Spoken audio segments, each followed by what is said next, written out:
Welcome to my channel history वाला। आज की वीडियो में एनसीईआरटी बुक से प्रश्नों को शामिल किया गया है। आज की वीडियो जो है सोशल साइंस की वीडियो के अंतर्गत जो है इतिहास विषय से एनसीईआरटी की बुक जो है उससे सारे प्रश्नों को इसमें शामिल किया गया है। क्लास 6 की जो बुक है, तो आज का वीडियो काफ़ी महत्वपूर्ण होने वाला है। बिहार शिक्षक भर्ती के लिए यह वीडियो काफ़ी महत्वपूर्ण होगा और स्पेशली बिहार शिक्षक भर्ती की तैयारी करने वाले सामाजिक विज्ञान के अभ्यर्थी जिन्होंने हिस्ट्री और पॉलिटी के अंतर्गत जो है अपना सब्जेक्ट चुना है, उसमें हिस्ट्री के लिए और जीएस के लिए भी यह वीडियो काफ़ी महत्वपूर्ण होगा, क्योंकि प्रश्नों को जो है बुक से जो बुक में है उनसे सारे प्रश्नों को इस वीडियो में इम्पोर्टेंट प्रश्नों को दिया गया है। वीडियो बहुत ही महत्वपूर्ण होने वाला है। वीडियो को स्किप किए बिना अंत तक जरूर देखिएगा और वीडियो का कंटेंट, वीडियो के प्रश्न कैसे लगे हैं आप निश्चित रूप से कमेंट करके जरूर बताइएगा। वीडियो बहुत ही महत्वपूर्ण होने वाला है और यह निश्चित रूप से बता सकता हूं मैं आपको कि इस वीडियो से निश्चित रूप से आपको जो है 2 या 3 नंबर का प्रश्न जो है निश्चित रूप से इसमें आपका एग्जाम में से आएगा जरूर। तो इस वीडियो को आप अंत तक जरूर देखिएगा।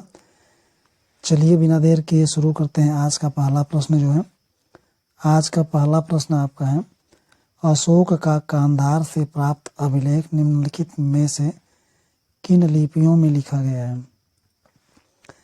ये मोस्ट इम्पॉर्टेंट प्रश्न है। मोस्ट इम्पॉर्टेंट प्रश्न है, इसको आप अच्छे से देखिएगा। बहुत ही इम्पॉर्टेंट प्रश्न है। अशोक के कांधार से प्राप्त अभिलेख निम्नलिखित में से किन लिपियों में है? आपके ऑप्शन है अरामाइक और ब्राह्मी, यूनानी और ब्राह्मी, देवनागरी और तमिल, यूनानी और अरामाइक। तो आपको बताना है कि इन चारों में से कौन सा उत्तर इसका सही हो जाएगा। तो अशोक का जो कांधार से प्राप्त अभिलेख हुआ है उसमें जो है 2 लिपियां पाई गई हैं, 2, और वो कौन कौन सी हैं? तो यूनानी और अरामाइक लिपि जो है इस अभिलेख से प्राप्त हुई हैं। और अशोक अपने समय का महान सम्राट था। वीडियो को ज़्यादा से ज़्यादा शेयर जरूर करिएगा।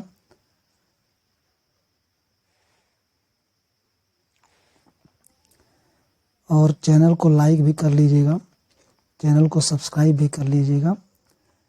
वीडियो को लाइक और शेयर करते रहिएगा। चलिए दूसरा प्रश्न देखते हैं। पाषाण युग में जलवायु परिवर्तन से आए नए बदलावों के संदर्भ में निम्नलिखित कथनों पर विचार करना है। तो आपको बताना है कि उस समय क्या परिवर्तन आए थे मध्य पाषाण काल में। तो आपको ये आपका ऑप्शन हो जाएगा कि बदलावों से तापमान में वृद्धि और घास के मैदान विकसित होने लगे। इसी काल में मछली भोजन का महत्वपूर्ण स्रोत बनी। गेहूं, जौ, धान जैसे अनाज प्राकृतिक रूप से उगने लगे थे। तो इनमें से कौन सा कथन सही है आपको ये बताना है। आपके ऑप्शन है केवल 1, केवल 2, 2, 3 या 1, 2, 3। तो ये तीनों ऑप्शन आपके सही हैं।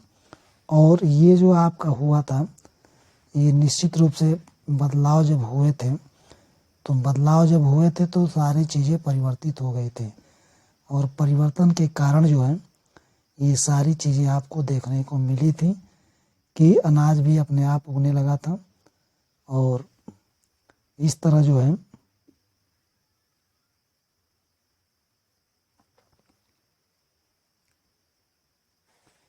चलिए नेक्स्ट प्रश्न देख लेते हैं। मानव सभ्यता के आरंभिक काल प्रागैतिहासिक काल को सुविधानुसार 3 भागों में बांटा गया है। निम्नलिखित में से कौन सा उन तीनों में से नहीं आता है? नहीं वाले प्रश्न में आप निश्चित रूप से 3 को पता करेंगे तभी होगा आपका। तो पूरा पाषाण काल था, ये आपका मध्य पाषाण काल, नव पाषाण काल या महापाषाण काल, इन तीनों में से कौन था? तो आपके 3 यानी पूरा पाषाण काल, मध्य पाषाण काल और नव पाषाण काल, ये तीनों थे, मगर ये महापाषाण काल नहीं था। यही इसका उत्तर हो जाएगा। अगला प्रश्न देखेंगे। अब अगला प्रश्न है आपका, निम्नलिखित में से कौन सा पुरास्थल प्रागैतिहासिक शैल चित्रकला के लिए जाना जाता है। यह भी इम्पोर्टेंट प्रश्न है और इसका ऑप्शन है अमरावती, भीमबेटका, बाघ की गुफाएं या अजंता। आपको इन चारों में से बताना है कौन सही है।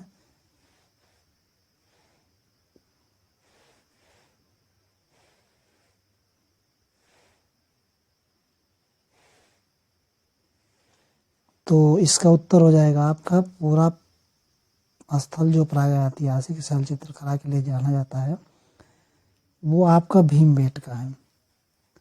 और भीमबेटका कहाँ पे है ये भी जान लेंगे। तो भीमबेटका जो है मध्य प्रदेश में है, ये मध्य प्रदेश में। और ये किस जिले में है मध्य प्रदेश के, तो रायसेन जिले में है। रायसेन जिला में यह भीमबेटका स्थित है। और यह जो है प्रागैतिहासिक चित्रकला का बहुत ही महत्वपूर्ण जो है स्रोत है, उदाहरण है। अब इसके संदर्भ में कुछ और चीज़ें देख लेंगे, जैसे अजंता के बारे में। आप अजंता में जो है और बाघ की गुफाएं जो हैं, यह शैलकृत गुफा जो है, ये दोनों पहाड़ों की गुफा जो है, यह मौर्य काल के बाद यानी मौर्य काल के बाद की है, मौर्य काल के बाद की हैं। और अमरावती जो है, अमरावती भी जो है अपने स्तूप के लिए प्रसिद्ध है। अमरावती अपने स्तूप के लिए प्रसिद्ध है और यह शुंग काल का या सातवाहन काल का माना जाता है, सातवाहन काल का माना जाता है। तो इसका उत्तर हो जाएगा आपका भीमबेटका। अब 8 नंबर का प्रश्न देखेंगे। सूची को मिलान करना है। यहाँ आप देख लेंगे, बहुत ही इम्पोर्टेंट ये भी प्रश्न है और इसमें लगभग 4 प्रश्न हो जाएंगे आपके। तो इसको देख लेंगे। पूरा पाषाण काल का समय क्या था, मध्य पाषाण, महापाषाण और उत्तर पाषाण काल का समय क्या है, यही आपको इसमें देखना है। और यही इसको बताना है कि कौन सा इसका मिलान सही होगा, सही कोट का चयन करना है। तो आपका पूरे पाषाण काल का जो समय था यह 20 लाख वर्ष पूर्व से 12,000 वर्ष पूर्व, यानी 1 का 2 हो जाएगा। ये 20 लाख वर्ष पहले से 20 लाख वर्ष पूर्व से 12,000 वर्ष पूर्व तक जो है पूरा पाषाण काल का समय रहा था। अब उसके बाद मध्य पाषाण काल, तो मध्य पाषाण काल का जो समय था ये 12,000 वर्ष पूर्व से 10,000 वर्ष पूर्व तक का माना जाता है। 12,000 वर्ष पूर्व से लेके 10,000 वर्ष पूर्व तक यह मध्य पाषाण काल का समय माना जाता है। फिर महापाषाण काल का समय कब माना जाता है, तो महापाषाण काल का समय जो है यह आपका 2500 वर्ष पूर्व से 1900 वर्ष पूर्व तक माना जाता है। 1900 वर्ष पूर्व तक माना जाता है।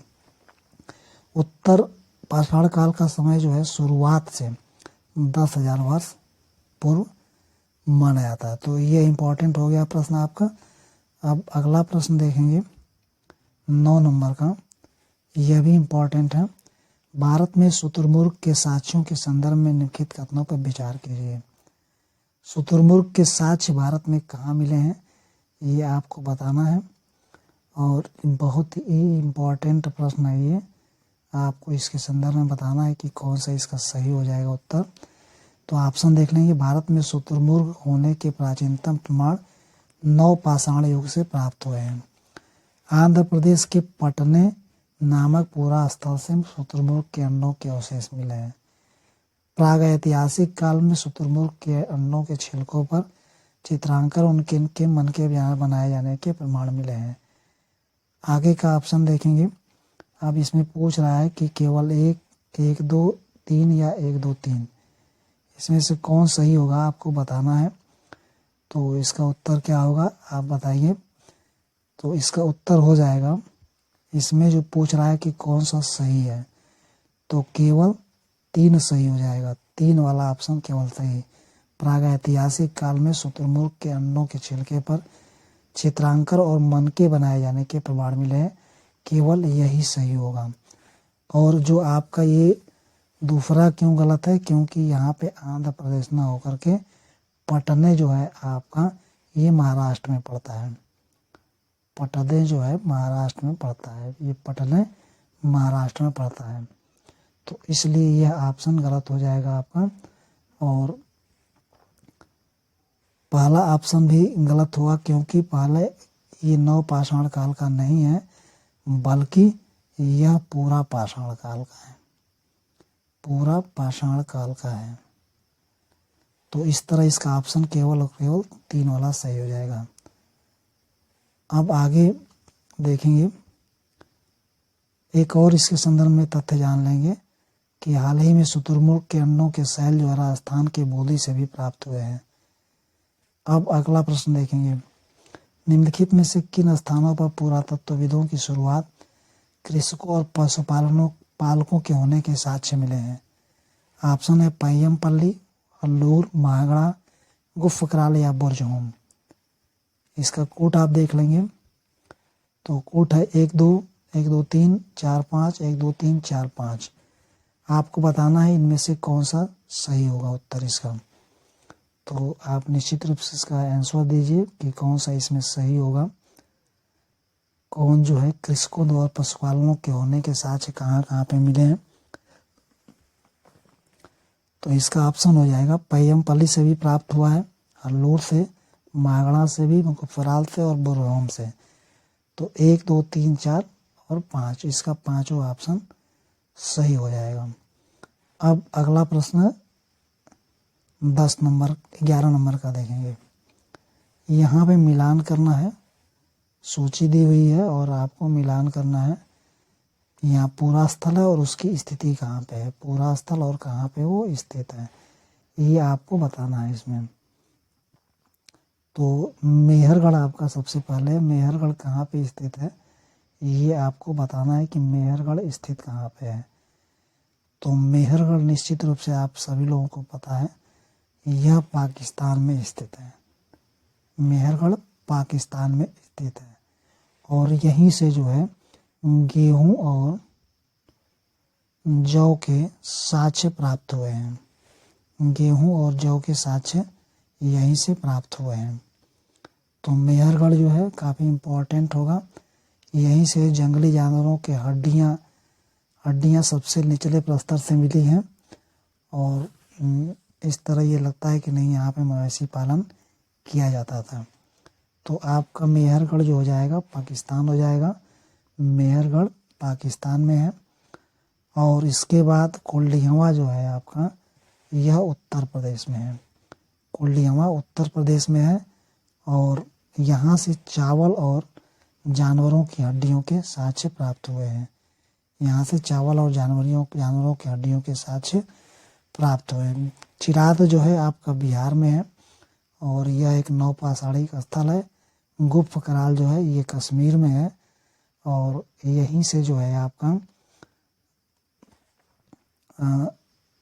यहाँ से गुफकराल से गेहूं दलहन के साक्ष्य प्राप्त हुए हैं।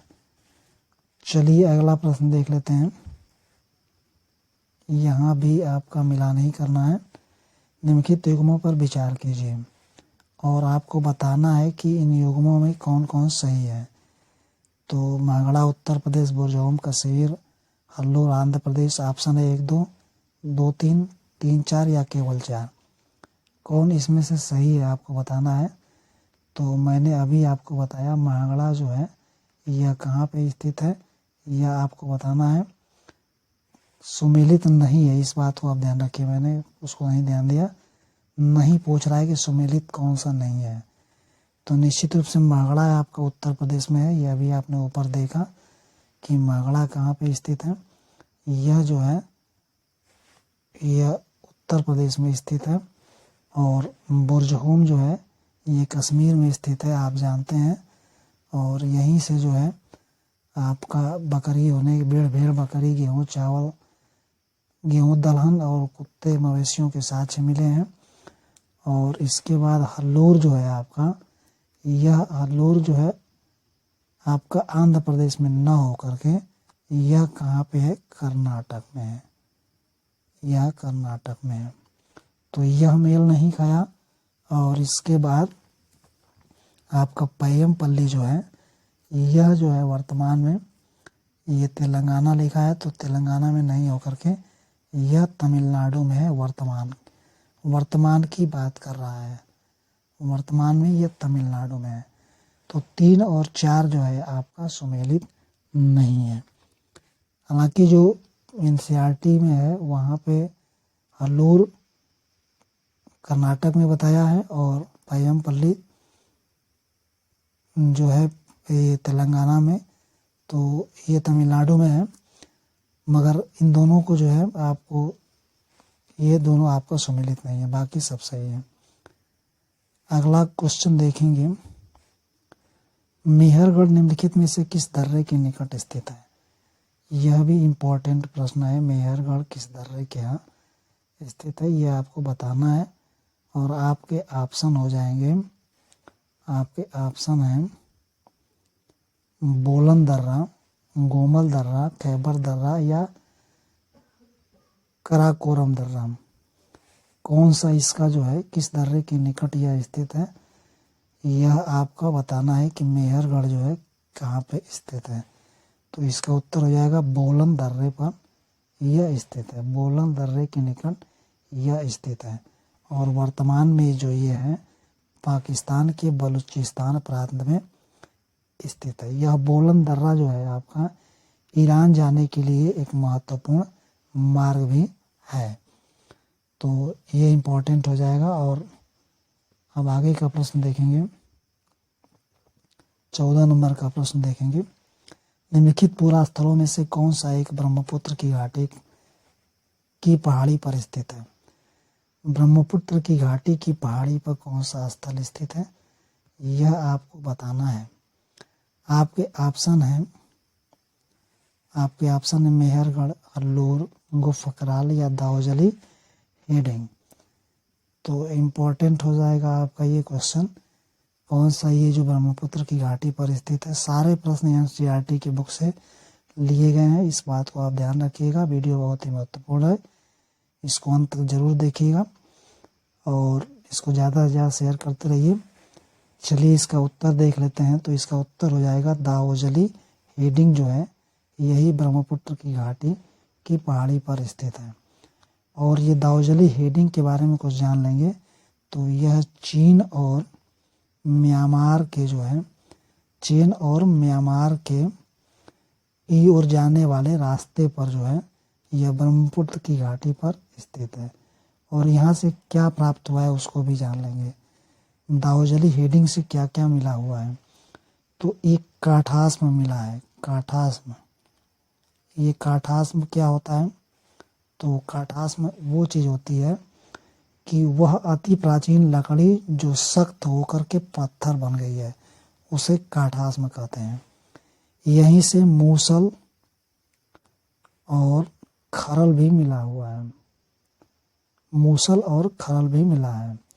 और यहीं से एक जो है जेटाइट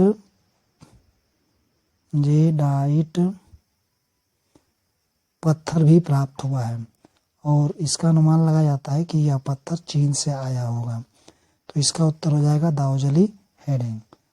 अब आगे का प्रश्न देखेंगे, निम्नलिखित पूरा स्थलों में चौकोर तथा आयताकार घरों के अवशेष कहाँ मिले हैं। आपको बताना है कि ये अवशेष कहाँ मिले हैं, चौकोर और आयताकार घरों के अवशेष। तो आपके ऑप्शन है मेहरगढ़, कोल्डियामा, चिराद और महागढ़ा। प्रश्न सारे इम्पोर्टेंट हैं, प्रश्न को वीडियो को मिस मत करिएगा, स्किप मत करिएगा बहुत ही, क्योंकि इससे निश्चित रूप से आपके प्रश्न पुटअप होंगे एग्जाम में। इस वीडियो से निश्चित रूप से आपके प्रश्न आएंगे। अब इसका उत्तर देख लेंगे। तो इसका उत्तर हो जाएगा आपका यह मेहरगढ़ से अवशेष इसके प्राप्त हुए हैं। और मेहरगढ़ एक ऐसा इलाका था जहाँ पे सबसे पहले क्या उगाया गया था, गेहूँ, जौ उगाया गया था। और भेड़ और बकरी जो है ये पालना शुरू हो गया था। यहीं पे चौकोर और आयताकार घरों के अवशेष मिले हैं। और नेक्स्ट प्रश्न इसके बाद देखेंगे, हड़प्पा पूरा स्थल निम्नलिखित में से किस स्थान पर स्थित है। देखिए प्रश्न तो इस इजी है, मगर आपको यही मिस कर देंगे। हड़प्पा पूरा स्थल किस स्थान पर है, तो ऑप्शन है गुजरात भारत, पंजाब पाकिस्तान, काबुल अफगानिस्तान। तो पंजाब यहाँ 2 दिया है, इसी वजह से कंफ्यूजन हो जाएगा। तो हड़प्पा पूरा स्थल निम्नलिखित में से किस जगह पर स्थित है, किस स्थान पर स्थित है, तो यह पंजाब वाले पाकिस्तान वाले पंजाब में है। तो पंजाब पाकिस्तान में यह स्थित है। और जो है यहाँ पे सिंधु घाटी सभ्यता की जो है सबसे पहले इसी नगर की खोज की गई थी, इसलिए इसको हड़प्पा सभ्यता के नाम से जाना जाता है। और जो है इस शहर का निर्माण लगभग 4700 वर्ष पूर्व हुआ था, ऐसा कहा जाता है। और यह मिस्र और मेसोपोटामिया की प्राचीन सभ्यताओं के समकालीन भी था। अब आगे का प्रश्न 17 नंबर का देखेंगे, निम्नलिखित में से किस हड़प्पी स्थल से एक कढ़ाईदार वस्त्र पहने एक व्यक्ति की पत्थर से बनी मूर्ति प्राप्त हुई है। इम्पोर्टेंट और मोस्ट इम्पोर्टेंट है ये प्रश्न। हड़प्पा, मोहनजोदड़ो, धौलावीरा या कालीबंगा। तो यह कहाँ से प्राप्त हुई है आपको बताना है। कढ़ाईदार वस्त्र पहने व्यक्ति की जो मूर्ति है पत्थर से बनी कहाँ पे मिली है आपको बताना है। बहुत ही महत्वपूर्ण प्रश्न है, आप इसको बताएं। तो इसका उत्तर हो जाएगा मोहनजोदड़ो में यह प्राप्त हुई है, मोहनजोदड़ो से यह प्राप्त हुई है। अब आगे का प्रश्न देखेंगे, हड़प्पा में मिट्टी के बर्तनों पर सामान्यतः किस रंग का उपयोग हुआ था। किस रंग का उपयोग किया गया था हड़प्पा के बर्तनों पर, सामान्यतः किस रंग का उपयोग किया गया था। ऑप्शन है लाल, हरा, पांडु या नीला। तो हड़प्पा में मिट्टी के बर्तनों पर जो है सामान्यतः लाल रंग का प्रयोग किया गया था, लाल रंग का प्रयोग किया गया था। अब आगे का प्रश्न देखेंगे, 19 नंबर का प्रश्न आपका है, सूची में मिलान करना है। हड़प्पा सभ्यता के अंतर्गत जो है कौन सी वस्तुएं कहाँ से आयात की जाती थी आपको ये बताना है। तो ये आपका प्रश्न का उत्तर आप बताएं। चलिए देख लेते हैं इसमें। तांबा कहाँ से आयातित हो जाता था ये आपको बताना है कि तांबा कहाँ से आता था। तो तांबा जो है आपका यह राजस्थान से आता था, राजस्थान से आयातित किया जाता था। तांबा राजस्थान से आयातित किया जाता था। और इसके साथ पश्चिमी देश ओमान से भी तांबे का आयात किया जाता था। और टीन का आयात जो है कहाँ से किया जाता था, टीन का आयात जो है कहाँ से किया जाता था। तो टीन का आयात आपका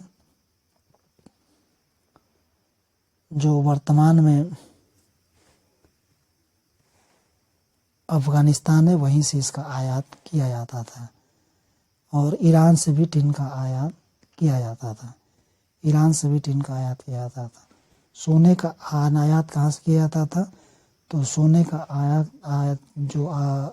जो है यह कर्नाटक से किया जाता था। और इसके बाद बहुमूल्य पत्थर यह गुजरात से आयातित होता था। और इसके अलावा ईरान और अफगानिस्तान से भी इसका आयात किया जाता था। चलिए अगला प्रश्न देखते हैं। देखिए ये भी मिलान करने वाला है। हड़प्पा संस्कृति की बस्ती नदी जिस पर वो स्थित है। इस तरह के प्रश्न निश्चित रूप से आते हैं और आप ऐसे ही प्रश्न मेरिट बनाते हैं, ऐसे ही प्रश्नों को लोग गलत करके चले जाते हैं। तो इसीलिए मैंने इस वीडियो में प्रश्नों का लेवल थोड़ा सा हाई रखा है, क्योंकि इस तरह के प्रश्न भी आपके आएंगे और ये एनसीईआरटी बुक से ही बनाए हुए प्रश्न हैं। तो चलिए इसका देख लेते हैं। ऑप्शन आपका है, तो हड़प्पा जो है किस नदी के किनारे स्थित है ये आपको बताना है। तो हड़प्पा निश्चित रूप से आपका रावी नदी के किनारे ही स्थित है। और रावी नदी जो है यह सिंधु की सहायक नदी है, सिंधु की सहायक नदी है। और मोहनजोदड़ो जो है यह सिंधु नदी पर सिंधु नदी के तट पर स्थित है। मोहनजोदड़ो सिंधु नदी के तट पर स्थित है। कालीबंगा घग्गर नदी पर स्थित है और इसके अलावा लोथल जो है भोगवा नदी पर स्थित है। तो इसका ऑप्शन हो जाएगा, सभी समान मिले हुए हैं तो 1, 2, 3 और 4, ई वाला ऑप्शन इसका सही हो जाएगा।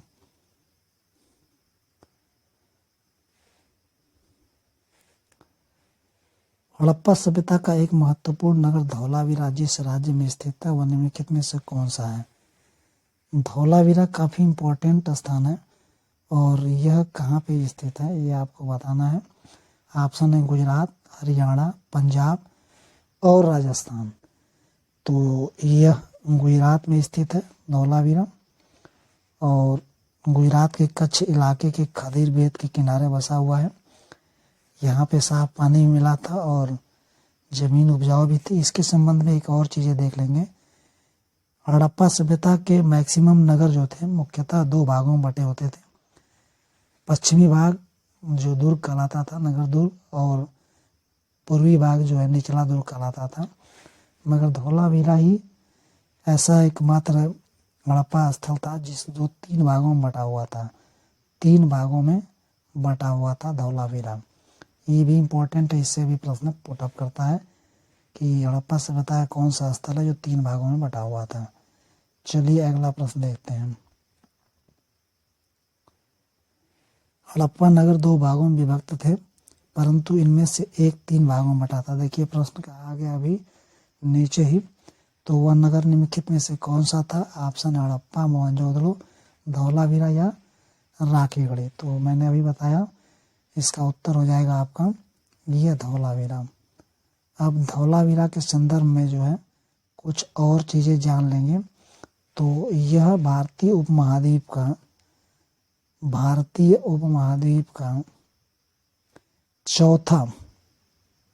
चौथा विशालतम और भारत का सबसे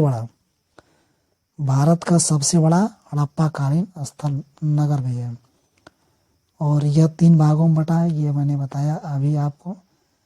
और इसके बाद यहाँ से हड़प्पा लिपि के बड़े बड़े अक्षरों को पत्थरों में खुदा पाया गया है और संभवतः यह लकड़ी में जड़ा गया था। यह एक अनोखा अवशेष भी था। इसके अलावा हड़प्पा के लेख जो है मोहर जैसी छोटी वस्तुओं पर भी पाए गए हैं जो आमतौर पे थे, मगर यहाँ पे लकड़ी में जड़ा गया वह लेख पाया गया था। तो अंतर हुआ है यहाँ पे। अब आगे का प्रश्न देखेंगे। यजुर्वेद में निम्नलिखित में से किन नदियों का उल्लेख सबसे कम हुआ है?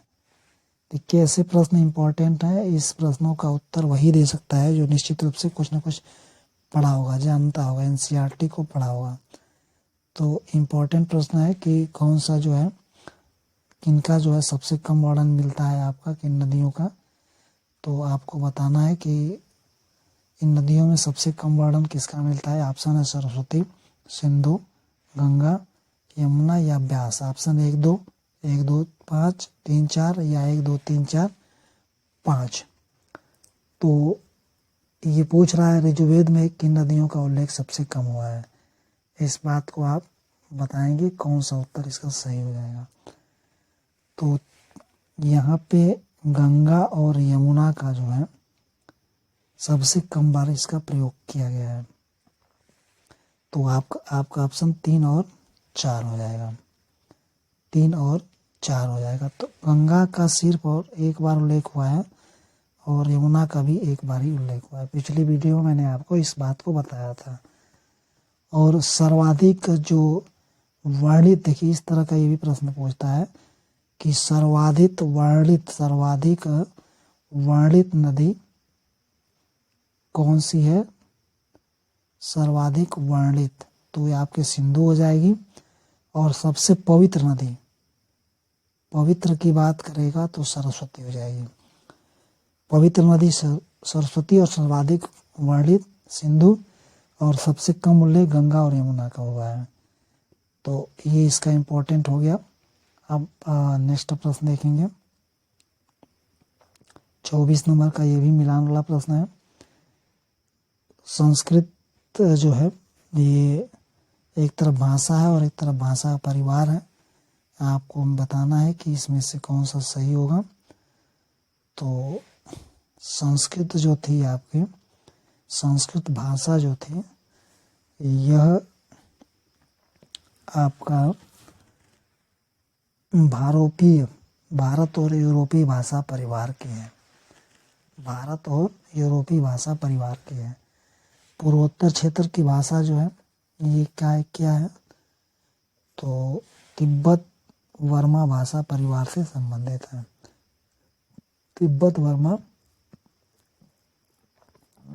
भाषा परिवार से यह संबंधित है।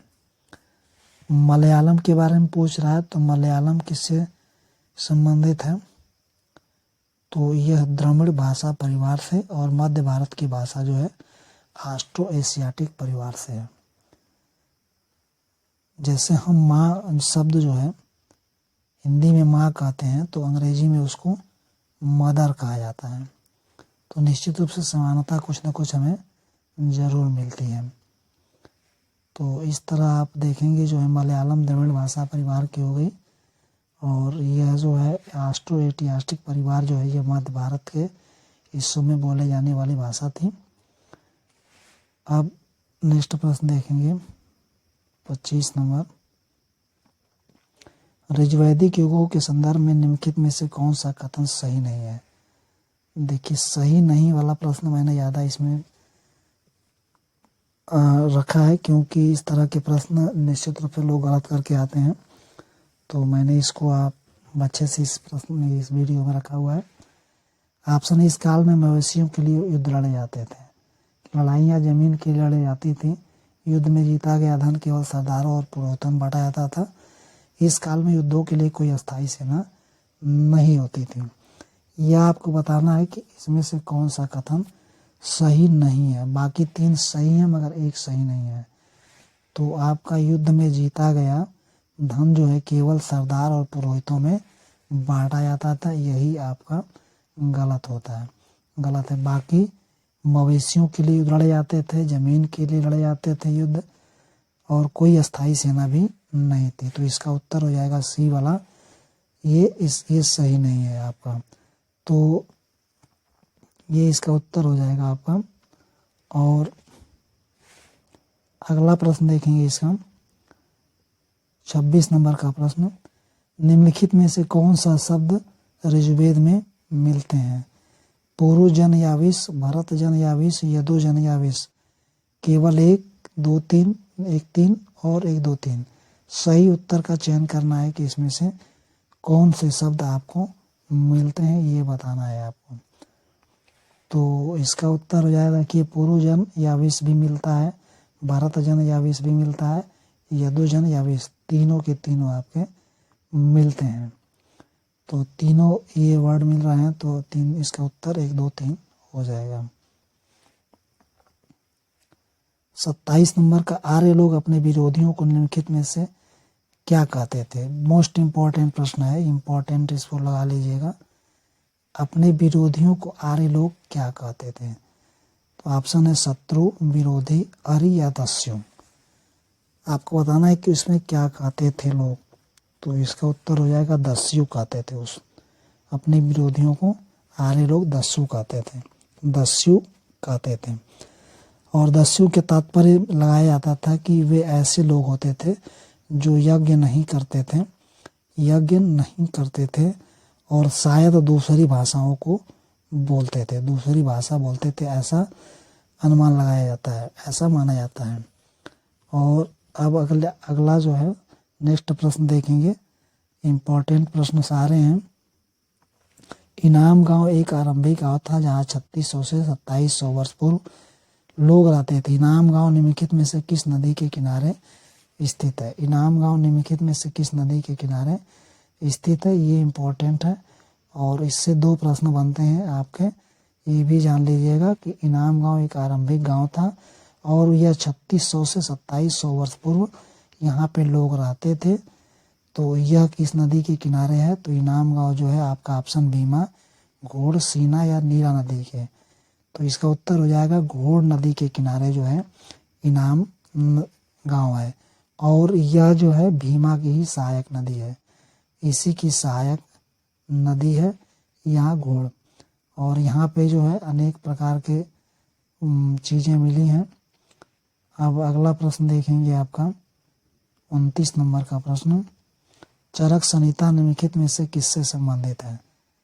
ऑप्शन खगोल, व्याकरण, चिकित्सा या गणित। तो इसका उत्तर हो जाएगा वो चिकित्सा से संबंधित है। चरक संहिता चिकित्सा से संबंधित है। और यह चरक जो थे इसके रचयिता कौन थे? तो चरक थे। चरक ने लिखा था इसको, चरक संहिता। और आज से लगभग 2000 वर्ष पूर्व जो है ये एक प्रसिद्ध वैद्य थे। इन्होंने बताया था कि मनुष्य के शरीर में लगभग 360 हड्डियां होती हैं, जो वर्तमान में 206 बताई जाती हैं। तो इन्होंने संभवतः जो है गिनती में अपने दांत, हड्डियों के जोड़ और कार्टिलेज को भी जोड़कर यह संख्या बताई होगी।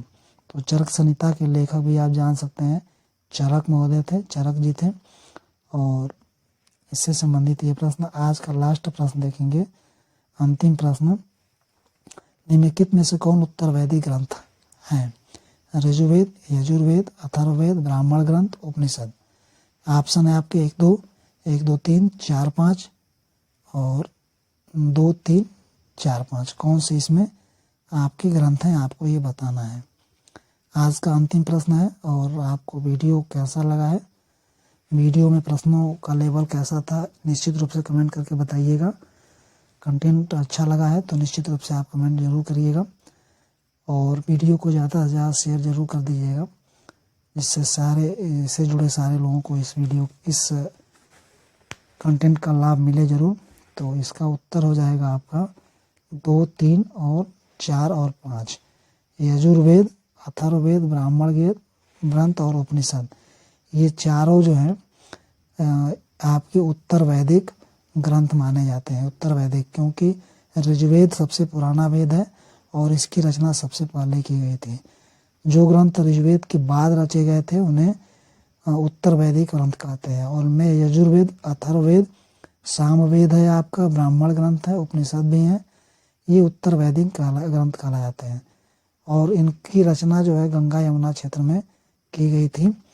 और इस तरह आज का ये लास्ट प्रश्न है।